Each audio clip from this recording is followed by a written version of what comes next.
I'd like to make a change in the program. Time flies, and even though I try to actually do my best to prevent time from flying, I know that there's a group from the Ben Gurion University here, so we get special privileges here.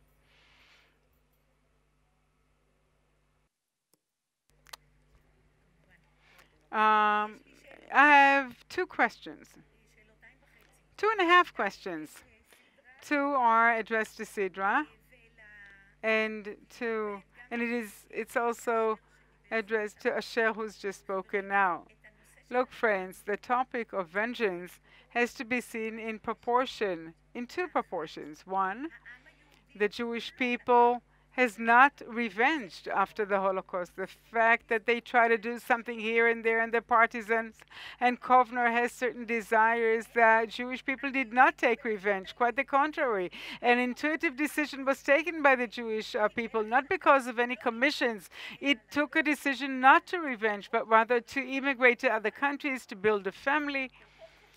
A second proportion that I'm asking you about, why not take this into account? After the Second World War, 60 million fatalities. Europe is destroyed. The world is destroyed. The desire to revenge sweeps over everyone, not only the Jews who wanted to and never revenged, everyone. And that trickled into the politics of many countries and is still there to this very day. Not just politics, and literature too. You cannot isolate that. Number two, won't you take into account that most of the society in Israel is still secular? You're talking about this redemptive perception which belongs to certain parts, but it does not belong to others. I'd like to remind you that Amos Oz said to Menachem Begin, and most of the people in Israel did not like it when he compared Arafat to Hitler. Mr. Prime Minister, he said Hitler is already dead. My question is, why won't you divide the society and not just talk in such a general way? The last sentence, the singularity of the Holocaust, and I agree with what Dan said, it is because of the uniqueness of the attitude of the Nazis to the Holocaust and to the entire topic, and that strengthens his argument. Any more questions? Hillel, please speak to the mic.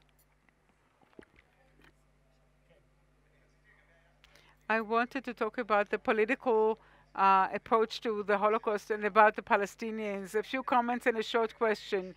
To say that things are connected only to 1967 is not exactly true. There are a few aspects to it. For example, when Abba Eban calls the borders of the pre-67 Auschwitz borders, he does something very similar to Begin, not in the same way, but something very similar. When you send journalists from 1946 and 1947 to investigate the Mufti's deeds, and you publish things about him for that political end of comparing between the Palestinians and the Nazis, they do it. They go ahead and do it back then. So the gap between 67 and 48, or 77, the rise of the Likud to power in 48, is a lot smaller. Another comment. We have a circle, not a one-way movement.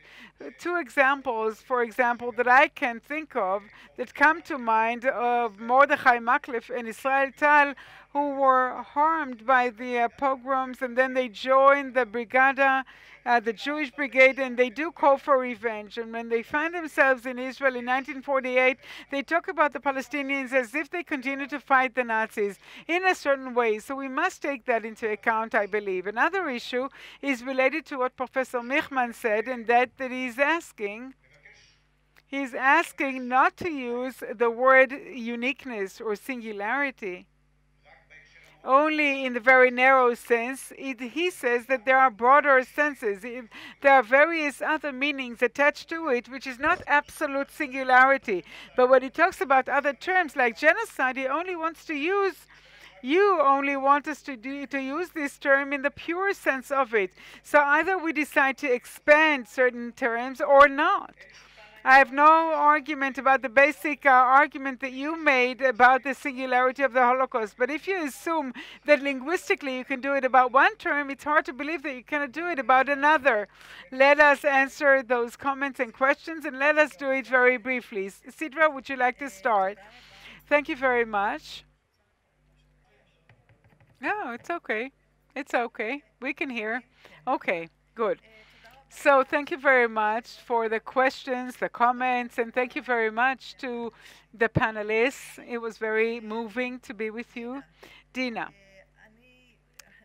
I hope that you listened, because I never said that the people of Israel or the Jewish people took revenge. That's not what I said.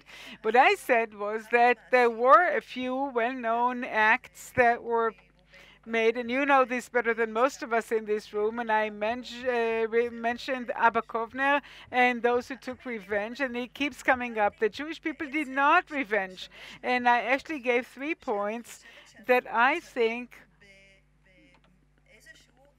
we are in a certain turning point about. It is true, you live in Tel Aviv, but I live in Jerusalem. It seems like when you live in Jerusalem that the entire Jewish people is religious, but let's assume it isn't so. There's no doubt, however, that the religious discourse and the religious demands, in particular on Temple Mount, are overriding. It's not something trivial. And this combination of this redemptive discourse, and I emphasize it, and the profound memory of the desired or yearned for redemption that is linked with the arrival of the Messiah, together with typological thinking, and I agree with Hillel that perhaps it wasn't exclusive to Begin, but it was massively inculcated after the victory in 1967 and then turned into something by way of routine.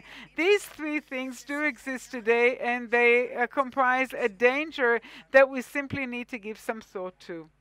Dan, would you like to respond?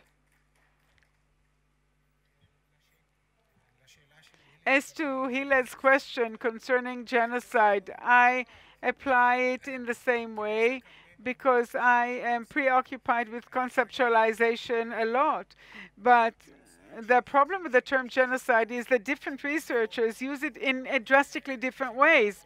There is a very narrow definition, and there's a very broad definition, and there's an expansion that goes beyond all the definitions that existed about that term. And at one point, you are losing the efficiency of this analytical tool. This is my argument. And when you try to force it, impose it on everything, I believe that one loses the crux of it. It's a disciplinary matter.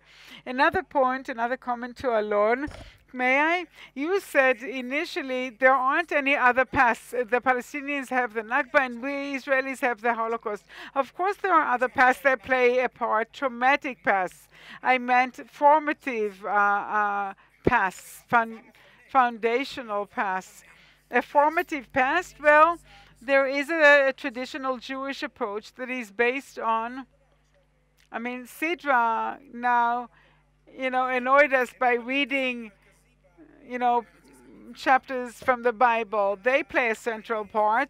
And also about the Palestinians, they have a broader context of the Arab nation, etc. So to say that these are the pasts and there aren't any others, well, I think let us be slightly more cautious. They're essential, they're important, and one can say more about them.